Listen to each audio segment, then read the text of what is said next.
ಮಾಚಪುರ ಗ್ರಾಮದಲ್ಲಿ ಪ್ರೇಮಸಾಗರ್ ಪಾಟೀಲ್ ಅವರು ಹೊಲದ ಹತ್ತಿರ ಕೆಲಸಕ್ಕೆ ಹೋಗಿದ್ರು. ಅದು ತಂತಿ ಕಡ್ದು ವೈರ್ ಕಡ್ದು ಜಾಗದ ಮೇಲೆ ಬಿದ್ದಿತ್ತು. ಅವರಿಗೆ ಕಾಣಿಲ್ಲ. ಅವ್ರು ಸದಿ ಕಾಳ್ಕೊತ ಮುಂದಕ್ಕೆ ಹೋಗ್ಲತ್ತಾರ. ಹಿಂದೆ ಅವ್ರ ಶಂಟ ಮೂವರು ಜನ ಇದ್ದರು. ಅವ್ರು ಒಬ್ಬರಿಗೆ ತಂತಿ ಕಡ್ದು ಏನಾದ್ರು ಕೊಳ ಮೇಲೆ ಬಿದ್ದಿತ್ತು. ಅವ್ರು ಸ್ಪಾಟ್ ಜಾಗದ ಮೇಲೆ ಡೆತ್ ಆಗಿರು.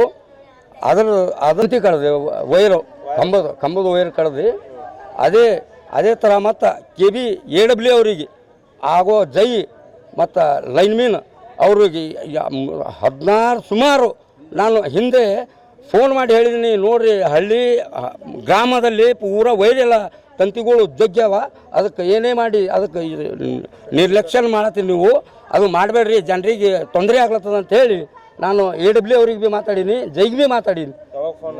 ನಾನು ಆಲ್ರೆಡಿ ನಾನು ಈಗ 3-4 ದಿವಸ ಆಯ್ತು ಕಂಟಿನ್ಯೂ ಅವರು. ಉತ್ತರ ಕರ್ನಾಟಕ ನ್ಯೂಸ್, ಇದು ಕನ್ನಡದ ಉಸಿರು.